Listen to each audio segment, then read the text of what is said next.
1, 2, 3. The following is a Laura Flanders Show audio exclusive. How are you doing? Are you drowning? Yes, me too. It's a phrase I hear a lot these days. Worries about work and health and elections abound. At the root, I think, are concerns that go to the heart of us about food and family and home and how to live. Today's guest says we can learn much about all of those questions from marine mammals. They are the experts, after all, in not drowning. Alexis Pauline Gumbs was last on this program for a special she led on revolutionary mothering a few years ago. I am heart happy to have her back. Her most recent book is Undrowned, Black Feminist Lessons from Marine Mammals, for which she won the prestigious 2022 Whiting Prize for Nonfiction. Welcome back, Alexis. Truly, I couldn't be happier to have you with us. I'm so happy to be here. Thank you. Just to start, from mothering to undrowning, is there a theme here? Oh, definitely. Definitely. I mean, in fact, the first piece of Undrowned that I actually shared beyond my own desk was about mothering. And it was the day before Mother's Day. It was about the hooded seal and how the hooded seal gets what they need from their mother's milk. Within 3 days, they get enough nutrients to travel all the way around the world. And so the theme of mothering and what marine mammals can teach us about mothering is all through this book. Well, it's a gorgeous volume, and I encourage people to take a look. It is this deep, meditative kind of justice guide for people, for groups, for individuals. In it, you talk a lot about listening. And I often start this program by asking people, who are they thinking about right now? But I think I'm going to start by asking you, who are you being called by in this moment? Perhaps which mammal? Oh, wow. Such a great question. I'm feeling very called by the seals in this moment. There's something about how they move on land and in water that is calling me. I think that type of adaptability is what I need in my life right now, and maybe what we need collectively for the times we're navigating. Well, let's talk about these times too. I mean, I didn't mean to be shallow about this idea of drowning. I think many of us really are feeling that huge waves are coming at us from all directions, many of which seem super scary and kind of overwhelming. Can you just talk about how you are riding these waves right now, just to stick with the metaphor?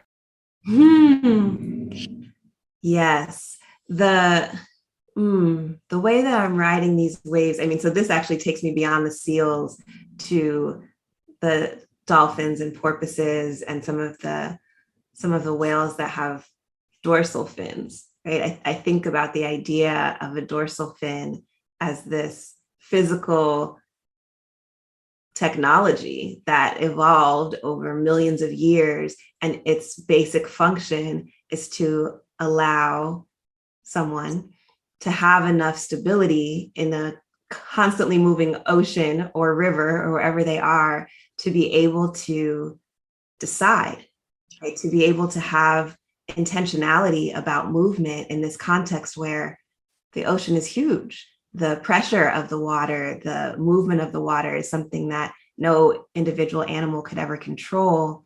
And yet, this idea of a dorsal fin is like, what does it mean to be where I am and decide, am I going to move this way? Am I going to move this way? And in Undrowned, I write about, we don't have dorsal fins physically, but what are our dorsal practices? What are the practices that keep us able to be present to a moment where, as exactly as you say, it's like one thing after another is like rushing in and very destabilizing, triggering, can be re-traumatizing, all of those things. And so what are the practices that allow us to be able to be like, okay, but I still decide how I meet this moment? And I think that absolutely, I wish I had an actual dorsal fin, but until then, it comes from the grounding practices. It comes from meditation. It comes from staying connected to people who share the values and have the political bravery that enlivens me. It's intentional. So you mean your dorsal fin is not your iPhone? It is not. That's almost the opposite of a dorsal fin. The practices that lead us forward, the sorts of practice that you're talking about, we don't see much in our media. I mean, we do our best on this program to lift some up, but could you take a moment to share some that are close to you that maybe you think could do with more attention, although there's peril in being discovered? We'll talk about that later. True. I mean, I think there are truly infinite dorsal practices, but Black feminist breathing is something that I made up for myself, really. That is a grounding practice where I really just repeat mantras that come from the thinkers, the writers, the activists who've shaped my practice of Black feminism. And I repeat them as my meditation mantra. So June Jordan says, love is life force. I repeat that and I repeat that and I repeat that. And it actually it's for me to reclaim my breathing and my body and to have that repetition going in my brain, as opposed to the like, what should we do? Am I doing enough? Am I smart enough? Why is this, like all of that is understandably circulating in my mind. And I'm grounded in love is life force, this wisdom that for me changes everything. If that's what I'm responding to when I speak with you, for example, it's a whole different thing than if I'm responding to, is she going to think I'm smart? What is the point of telling you this anyway? All of those things. But love is life force. It's dorsal for me. There's a great line in one of your pieces. I scribbled it down here. I would breathe at the pace that love requires. Yes, exactly. I don't think we could, any of us, claim not to have been changed by the life we've lived over these last few years and certainly decades. I mean, there's the technological shift that we've kind of alluded to, this kind of societal attention grab that we take on as another personal failing, but is really structural, as Johann Hari and others have written. There's also that sense of, how do I relate to people outside of screens? How do I breathe at the pace that love requires, not the pace that my technology requires? I guess I'm asking you lots of how questions, but I think we need answers. I look for them anyway. Yeah, absolutely. I mean, I do think so that comes from, I was inspired to even think that it's possible to breathe at the pace that love requires, because the harbor seal can actually slow their heart down from like 120 beats per minute to 3 or 4 beats per minute, which is like, what? That's so much slower, but that's what allows them to stay underwater for great lengths of time and for the oxygen in their blood to circulate slowly enough to get everywhere before they have to take another breath. And I think the way that can look, I mean, sometimes we do have to turn off that telephone.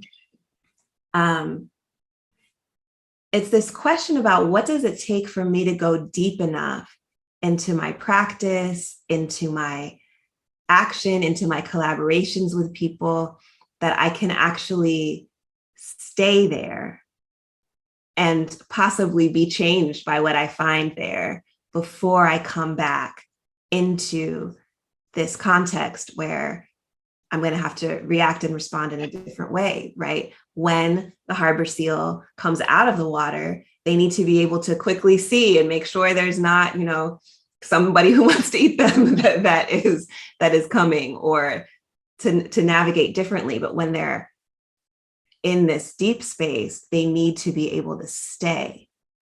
And so I think that there is something about staying. And honestly, for me, I am a compulsive email and notification checker. I'm not like, somebody who lives in a cave and I'm coming down to tell everybody to turn off their phone. It's I myself am like, what's going to happen? Maybe this will be the email. Maybe this will be the email that says just kidding. We've ended capitalism. I almost like check my email with that kind of desire and fantasy. And I've had to think about what that is.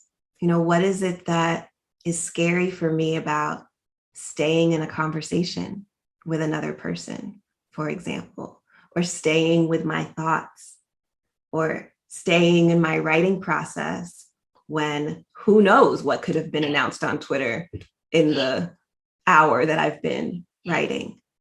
And so, yeah, I think that the how is variable, but I think that part of what helps is really looking at what is it that makes this difficult for me? What is it that is feeding my compulsion to try to be on top of everything when that's, an impossible goal? And maybe it also comes from teaching people who I am in a different way, right? I mean, we've been organizing this interview, but I've had this autoresponder on my email, right? That's like, I'm near the ocean, I'm by the shoreline, I'm celebrating my birthday, I'm taking a step back. And that's for me as much as it is for anyone else, because I know that I put that there. So I need to make it true. Like I can't be like constantly checking my email anyway. Though that itself is a challenge for me. So many things, but I wonder whether this would be a great moment for you to read something. I don't know whether you feel into it, but perhaps the preface. I mean, I have other suggestions, but the preface might work well to introduce people to this work. And then I'm coming back with many thoughts based on what you've just said, not to mention the ones that the book has provoked. Absolutely. I would love to read the preface. This is a guide to undrowning. What is the scale of breathing? You put your hand on your individual chest as it rises and falters all day. But is that the scale of breathing? You share air and chemical exchange with everyone in the room, everyone you pass by today. Is the scale of breathing within one species? All animals participate in this exchange of release for continued life, but not without the plants. The plants, in their inverse process, release what we need, take what we give without being asked. And the planet, wrapped in ocean breathing into sky. What is the scale of breathing? You are part of it now. You are not alone. And if the scale of breathing is collective, beyond species and sentience, so is the impact of drowning. The massive drowning, yet unfinished, where the distance of the ocean meant that people could become property, that life could be for sale. I'm talking about the Middle Passage and everyone who drowned and everyone who continued breathing, but I'm troubling the distinction between the two. I am saying that those who survived in the underbellies of boats under each other, under unbreathable circumstances,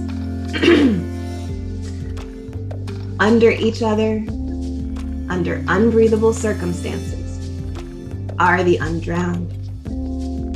And their breathing is not separate from the drowning of their kin and fellow captives. Their breathing is not separate from the breathing of the ocean. Their breathing is not separate from the sharp exhale of hunted whales, their kindred also.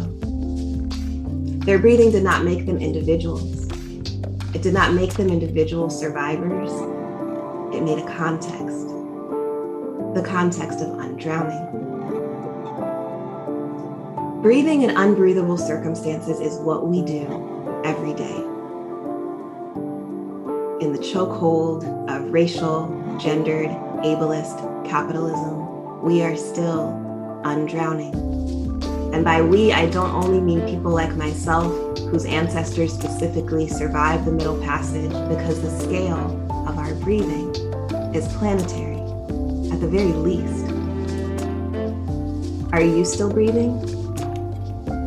This is an offering towards evolution, towards our evolution, towards the possibility that instead of continuing the trajectory of slavery, entrapment, separation, and domination, and making our atmosphere unbreathable, we might instead practice another way to breathe. I don't know what that will look like, but I do know that our marine mammal kindred are amazing at not drowning. So I call on them as teachers, mentors, guides, and I call on you as breathing kindred souls. May we evolve. Beautiful. That's Alexis Pauline Gumbs reading from Undrowned, Black Feminist Lessons from Marine Mammals. Tell us a bit more about you, Alexis. You and your partner, Shangodare, are creating something with your work, with your practice, that I don't think we've seen before. Can you talk a bit about it and why and what it looks like, this kind of, I don't know, living library, mobile homecoming, catalytic gathering and learning and sharing project you have going on? Absolutely, I would love to. My partner Shangodare and I collaborate to co-create the Mobile Homecoming Trust now. It first was Mobile Homecoming Project, and it really was just a love quest. It was an idea that we had. We really wanted to listen across generations, and we wanted to listen in particular to LGBTQ feminists who are our elders, with the wonder of like, how could you exist? What has kept you alive? What is our responsibility with you as relatives, as people whose Black queerness, whose lesbian feminism has been made possible by these earlier generations? And so it's called Mobile Homecoming Trust because we literally got a mobile home and we just drove around to listen to people. We parked in people's driveways and on their street and in their office, at work, all over the place, just so we could be with them and listen. And I wrote praise poems for everybody. My partner composed drum beats, and we did dances, and just to really honor that we know that we could not exist in the way that we exist without those who came before, even if we had never met them before. And then, of course, there are people who we have met before who lovingly mentored us. And so as we did that, this has been almost 14 years ago that we started this journey. We learned so much from listening. We learned that people wanted to be together, so we started to do retreats. We learned that people really are thinking about how to live differently and live communally. People are thinking about their legacies. And so Mobile Homecoming Trust now, based here in Durham, North Carolina, has a space called Soul Sanctuary, where we're incubating that process. And what does it actually look like to live intergenerationally? That phase is starting soon. And what does it mean to activate what we call an experiential archive, the archive of our existence, what we learn from actually being together? That's what makes it a living library. So yeah, that's what we do, because that's what we need. And now, I just turned 40. Now we're in this kind of like middle place where we are so excited to be able to bridge generations and do replay events and be like, well, let's have a healing circle to see what the healing circles are like. What even is softball? Let's actually experience it together and see what we learn. It sounds a little bit like W.E.B. Du Bois's pageants, Yeah. Embodying teaching and learning and storytelling. Yes, exactly. In all of this, what are you hearing about where we are? I'm sure like you one of the things I appreciate about Undrowned is there are a lot of animals that go down and then come back and disappear and then reemerge, and people think they're lost, but they're really not lost.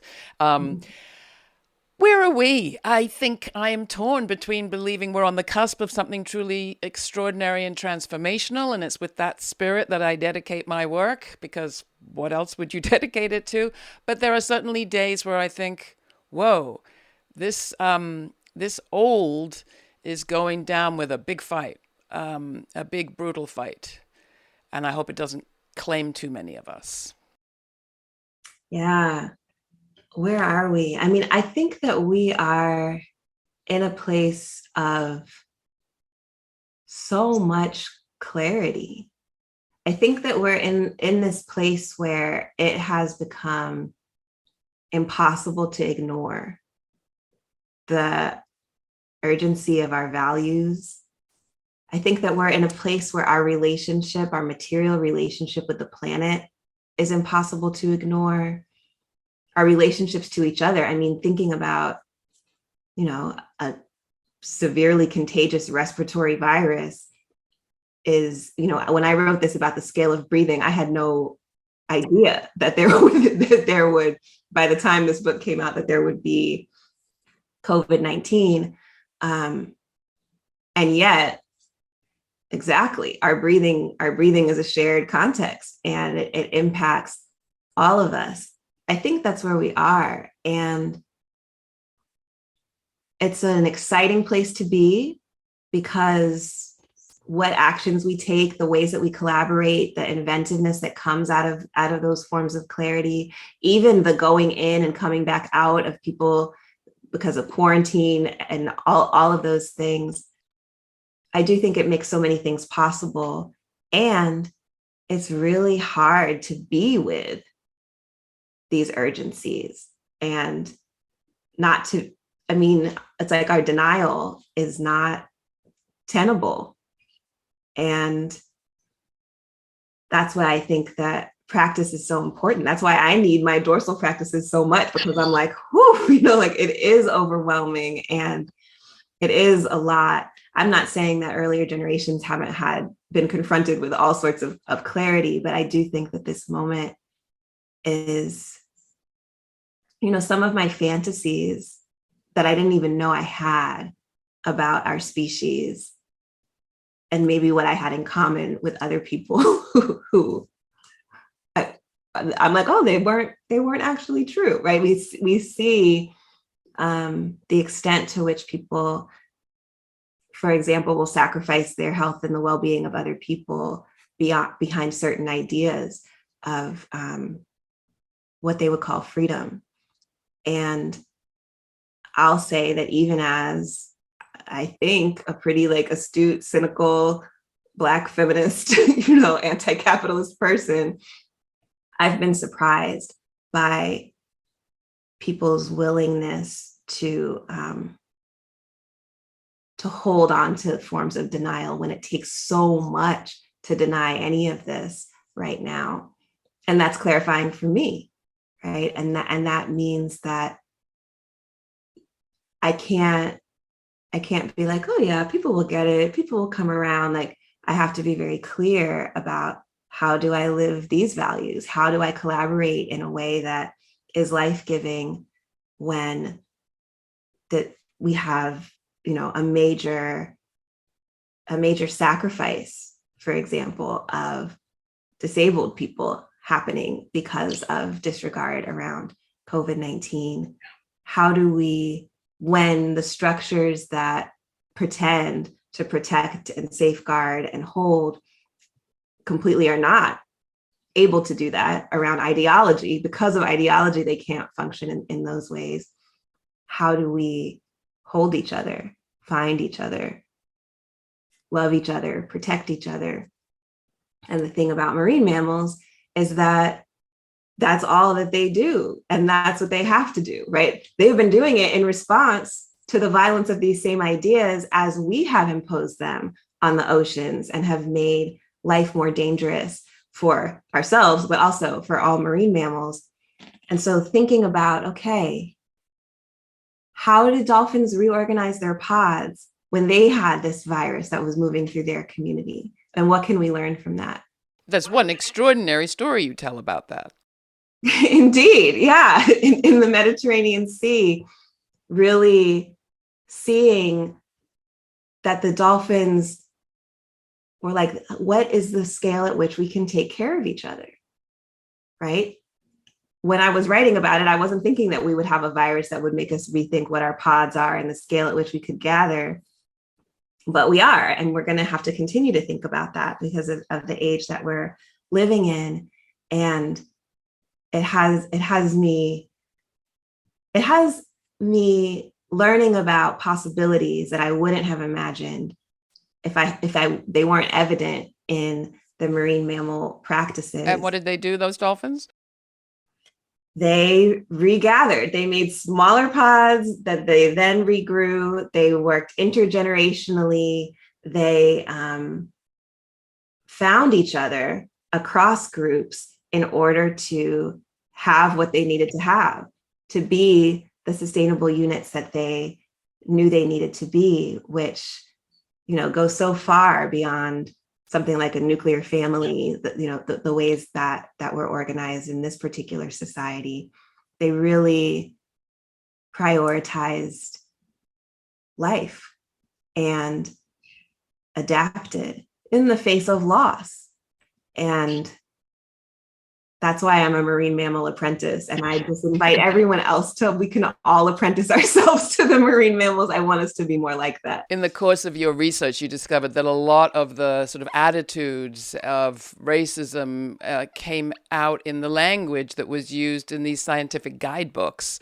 And you talk a little bit about both those parallels and some of the sort of social justice movement responses that are inspired for you by what you've learned. Do you want to share any of that? Were you aware of any of that before, how racist some scientific terminology is? I think as an idea, I knew I know that there's racist science. I knew that there were all the things with the anthropologists trying to prove that, race was a species difference and to use it to justify slavery. I knew about those histories, but I didn't necessarily think that when I did this simple task of just opening a guidebook about marine mammals, just to try to see what seal is this? What can I learn about this particular seal, that I would find it there. And in some of the exact same language, the hooded seal. Predator. Yeah. Vagrant juveniles, and I'm like, a vagrant juvenile, it was really, a light bulb went off when I saw that the same terminology that's used to criminalize the communities that I'm part of and that I love is being used to classify and explain the behavior of marine mammals. But of course it would be, right? Because they're not separate, right? It's the same colonizing logics that I face in my life are absolutely at play. And I'm not saying scientists are more, oppressive than other people. I'm just saying that they are created in the same society that I'm created in. And that's the lens, that's the containing lens. But it also means that we have more in common with marine mammals than just the fact that we are hurt by the same things that hurt them. How do you talk about hurt? And we'll move past here before we close, but how do you deal with grief in this context? I read about the damage that has been done to our waters, to our seas, the sound pollution that's polluting their abilities even to communicate. And I think of that word that I've heard only used in relation to kind of indigenous nations' traditional ways of life, that word solastalgia, that we are saddened by the loss of a way of life. I get sad thinking about what we've done to our marine mammals and marine life. And I'm assuming you do too. What do you do with that? Absolutely. There's so much grief there. And I think that honestly, grief is what had me turn to marine mammals to begin with. I felt, from the loss of a parent, my father passed away, I felt like I was in this ocean of grief. I felt like I was going to drown in my own tears. It felt that, hyperbolic and big. And what I realized was that I had never made any space to learn from a feeling so big for me, unpredictable, consuming. And it felt like navigating an ocean. And I was like, well, who navigates the ocean, right? Marine mammals do. And how do they do that? And what I found was that it was that grief that brought me to learn more about marine mammals. But then also, absolutely, as you say, my grief around what human action has created and the forms of loss and what it would mean. I mean, you know, the whaling industry on its own, right, is so tragic. And grief itself is such a powerful form of connection. Like when I think about the fact that through my grief, I'm actually connected, for example, to my father who's passed away. And the existence of that grief is actually the evidence that that love and that stream of love is not stopped even by death. It's also the case that my grief around the heating of the ocean, for example, the pollution, all of what is happening on this planet and how it impacts marine mammals is also a depth of connection.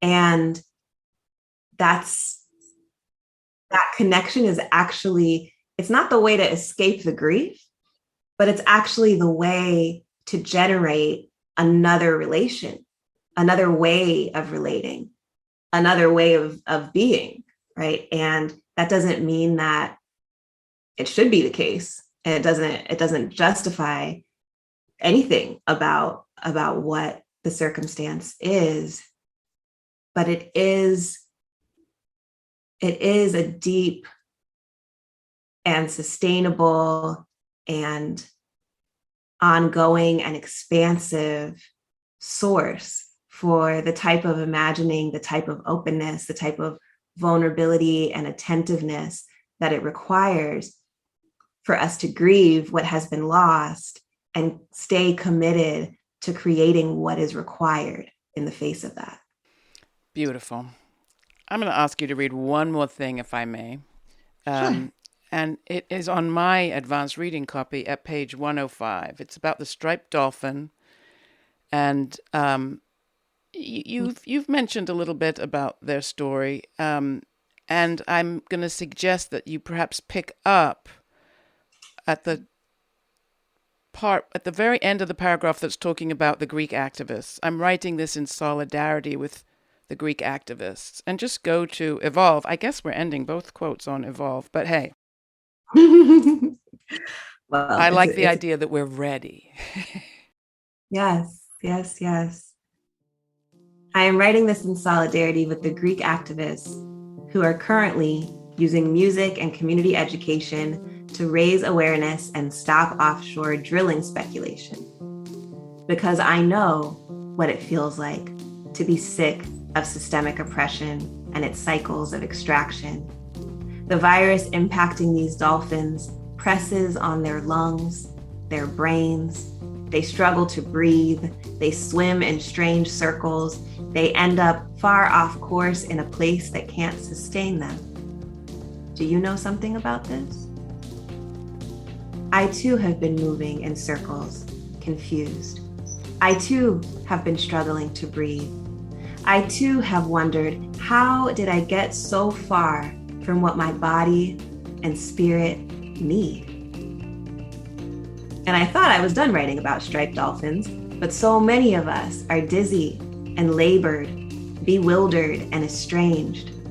So what would I say if I was a striped dolphin? I love you. And even on your sickest, saddest day, you deserve an ocean as blue as your name.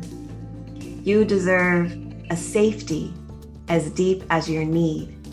You deserve food, community, school, and home. And you are not wrong to associate with your kindred. And you were not wrong to breathe loud about what you believed. And the dizziness you feel is justified. We are living in a world off course.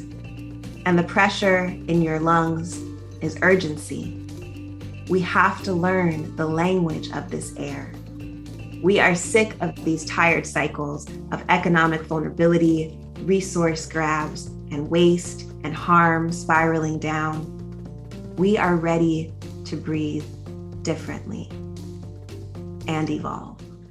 That's Alexis Pauline Gumbs UNDROWNED. It is part of Adrienne Maree Brown's Emergent Strategy Series from AK Press. And we will put more information and a link to our last interview with Alexis, or rather, we will put a link to Alexis's last appearance on our show at our website. Alexis, thank you so much for being with us today. Thank you for everything you bring into the world. Come on in, back to the show very soon, and stay in touch with us. It's truly always a pleasure and an inspiration to have you. Oh, thank you. Thank you for, as you said, creating this space and this, I see it as a portal for all the possibilities that come through here. It's so important. It's so important. Thank you. Well, we appreciate you.